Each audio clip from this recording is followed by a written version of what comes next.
नमस्कार, मैं दीक्षा शर्मा और आप देख रहे हैं हेडलाइंस लाइव न्यूज। मानो दिल्ली में प्रदूषण के अलावा कुछ बचा ही ना हो। उठो तो प्रदूषण, काम पर जाओ तो प्रदूषण, खुली हवा में सांस लेना और रात के समय तारे दिखना महज एक सपना भर बनकर रह चुका है।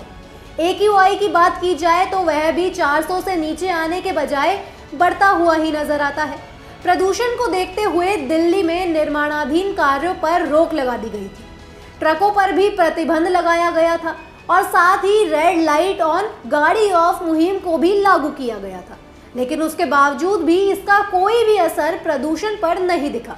जिसके बाद ये देखा गया कि पर्यावरण मंत्री गोपाल राय ने ये बयान दिया कि निर्माण कार्यों पर रोक जारी रहेगी और मजदूरों को 5,000 रुपए दिए जाएंगे। इसके अलावा दिल्ली सरकार ने दिल्ली में ट्रकों की एंट्री पर लगी रोक को एक बार फिर बढ़ा दिया है।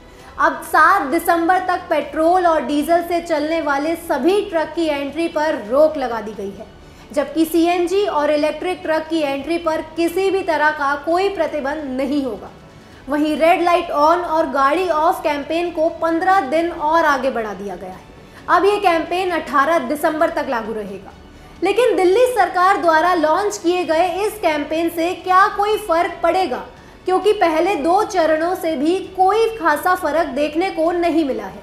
यहाँ तक कि चप्पे चप्पे पर सिविल डिफेंस के कार्यकर्ता भी जरूर खड़े होते हैं, लेकिन उसके बाद भी कई लोग हैं जो अपनी गाड़ी बंद नहीं करते।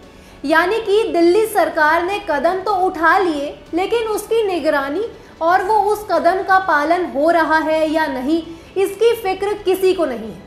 क्योंकि दिल्ली में रूल्स तो ढेरों बनाए जाते हैं, लेकिन वो सही से लागू हो रहे हैं या नहीं, इसकी जिम्मेदारी दिल्ली सरकार किसी भी तरीके से लेते हुए नजर नहीं आती। दिल्ली के अंदर प्रदूषण की जो हालात हैं उसको लेकर के अभी सभी डिपार्टमेंट्स के अधिकारियों के साथ अभी हमने समीक्षा बैठक की।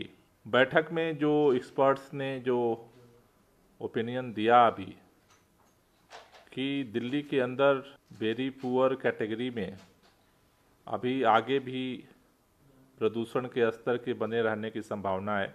अगर जो मौसम विभाग ने प्रेडिक्ट किया है, अगर बारिश होती है तो इसमें तब्दीली हो सकती है। इसलिए इन परिस्थितियों को ध्यान में रखते हुए आज जो निर्णय लिया गया, उस निर्णय के अनुसार दिल्ली के अंदर कंस्ट्रक्शन डिमोलिशन का जो कार्य है वो फर्दर ऑर्डर तक बैन रहेगा। इसके अंदर electric work, interior decoration, plumbing का जो काम है, ये जो काम है वो काम जारी रहेंगे। साथ ही साथ जो मजदूर हैं, वर्कर हैं, कंस्ट्रक्शन वर्कर, उन लोगों को सरकार की तरफ से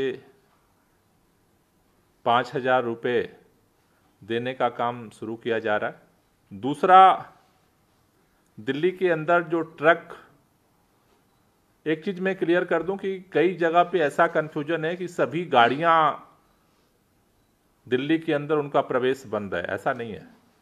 जो ट्रक हैं जो सामान लेकर के दिल्ली के अंदर आते हैं, उन ट्रकों की एंट्री 7 दिसंबर तक के लिए बैन की जा रही है।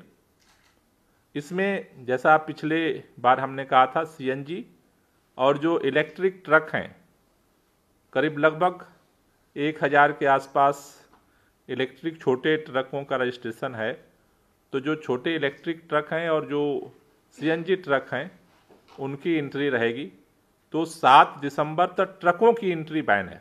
रूल्स बना के छोड़ देना या फिर उनको आगे बढ़ाते जाने से ही केवल कुछ नहीं होगा। ध्यान देने और रूल्स में सख्ती बरतने से ही प्रदूषण कम किया जा सकता है। अभी के लिए फिलहाल इतना ही, लेकिन ऐसे ही दिल्ली की बड़ी खबरों को जानने के लिए जुड़े रहे हेडलाइंस लाइव न्यूज के साथ। नमस्कार।